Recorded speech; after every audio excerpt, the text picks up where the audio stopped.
يعني ايه جرافيك ديزاين؟ بعد ما خلصنا المهارات الاساسيه المشتركه عند اي ديزاينر واتكلمنا عن الكالر والتايبوجرافي واللاي اوت اند كومبوزيشن واهميه معرفتك بيهم وقد ايه هي مهمه في حياه الديزاينر، ففي حلقه النهارده هنتكلم عن يعني ايه جرافيك ديزاين، وهنبدا بمقدمه سريعه عنها، وبعدها هنوضح ايه هو الجرافيك، وكمان يعني ايه ديزاين، واقسام الجرافيك ديزاين، واهميه الجرافيك ديزاين، واشهر البرامج المستخدمه في مجال الجرافيك ديزاين. معكم محمد الصواف من قناه رحاله، فيلا نبدا.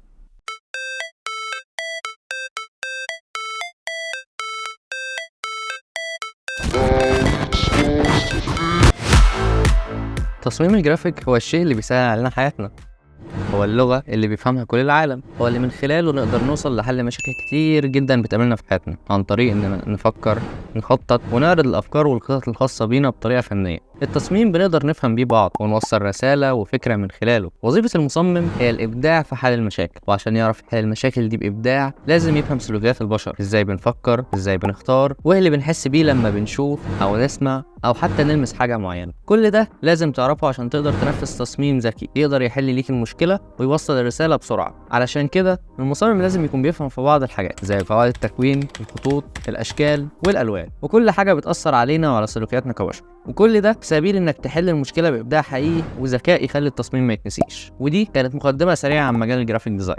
في البداية كده خلينا نوضح حاجة، وهي ان الجرافيك ديزاين كلمة مكونة من شقين. الاول جرافيك، وهو عبارة عن الفن والتخيل والإحساس، وده بيشمل كذا حاجة زي الرسم والتلوين والنقش وكمان الكتاب، وكل ده في سبيل ان يديك تفاصيل واضحة. وعشان كده جزء الجرافيك هو الجزء البصري، وده بيتكون من خطوط، ألوان، أشكال، مساحة، تايبوجرافي والتكتشر. تبدأ تستخدم العناصر دي وترتبها زي ما وضحنا قبل كده عشان تقدر توصل فكرة بإبداع حقيقي. ومن خلال الكلام ده نقدر نعرف الجرافيك ديزاين على أساس إن هو الجزء المسؤول عن أي حاجة بصرية موجودة في التصميم، وبكده يبقى وضحنا معنى الجرافيك.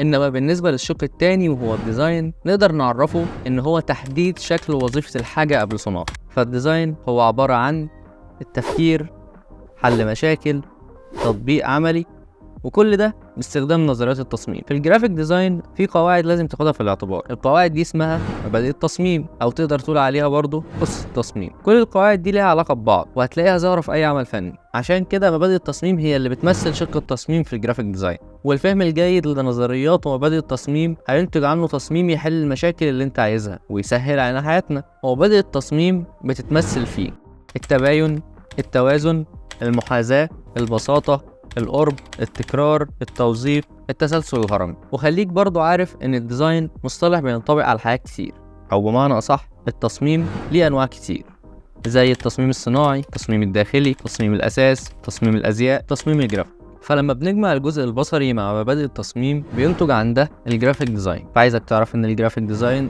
مش الرسم ولا هو التلوين ولا انك تعمل بوستر او حتى تعمل لوجو. الحاجات دي هي الوسيلة وهي المهارة بحد ذاتها. الجرافيك ديزاين مش مجرد انك بتعمل حاجة شكلها جميل، ده تنظيم وعرض معلومات وافكار وتوصيل رسالة بشكل واضح وجميل. عشان كده الجرافيك ديزاين لازم يفهم الاول المعلومات والرسائل والملخص للحاجات اللي عايز يقدمها ويعرضها بشكل كويس، وده عن طريق حاجة اسمها البريف، ممكن نبقى نعمل له فيديو خاص بيه بعدين. المهم بعد كده تبحث، تفكر، تتخيل، تطور وتصنع حل، كل ده في سبيل توصيل المعلومة او انك تحكي قصة او رسالة او فكرة بطريقة بصرية. فاحنا نقدر نمثل عقلية الجرافيك ديزاينر بالصورة اللي انت شايفها دلوقتي.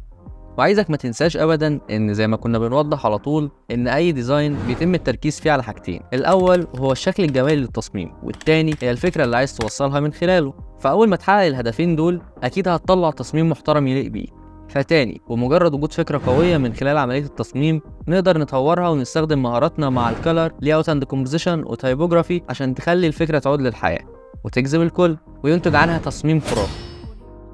وده يدخلنا على اقسام الجرافيك ديزاين. طبعا الجرافيك ديزاين بيشمل اكتر من قسم جواه وهم كالتالي: 1. ماركتنج اند ادفرتايزنج جرافيك ديزاين، 2. فيجوال ايدنتيتي جرافيك ديزاين، 3. يو اي يو اكس جرافيك ديزاين، 4. موشن جرافيك ديزاين، 5. Publication Graphic Design، 6. Packaging Graphic Design، 7. Art and Illustration Graphic Design، 8. Environmental Graphic Design. فطبيعي لو حبيت تكون جرافيك ديزاينر هتلاقي نفسك اشتغلت في النهاية في قسم من الأقسام دي، واللي أغلبهم منفذين على بعض.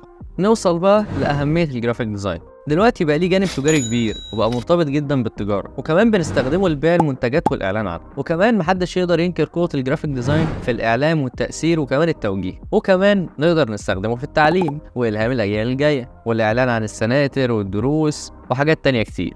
وعشان تبقى جرافيك ديزاينر يعتمد عليه لازم يبقى عندك المعلومات اللي قلنا عليها، بالاضافه انك تبدا تتعلم التولز اللي تخليك تنتج. وده يدخلنا على البرامج الاكثر اهميه في مجال الجرافيك ديزاين. هتلاقي 3 برامج اساسيه اي جرافيك ديزاينر لازم يتعلمهم ويبقوا عنده بشكل اساسي، وهم ادوبي فوتوشوب، ادوبي الستريتور، ادوبي ان ديزاين. وطبعا بيكون في برامج مهمه وخاصه لكل قسم من اقسام الجرافيك ديزاين، وده هنوضحه في الفيديوهات الجايه. وبكده يبقى خلصنا حلقه النهارده، ومن الحلقات الجايه هنبدا نتكلم عن كل قسم بواقي خاص. اتمنى ما اكونش طولت عليكم. مع السلامه.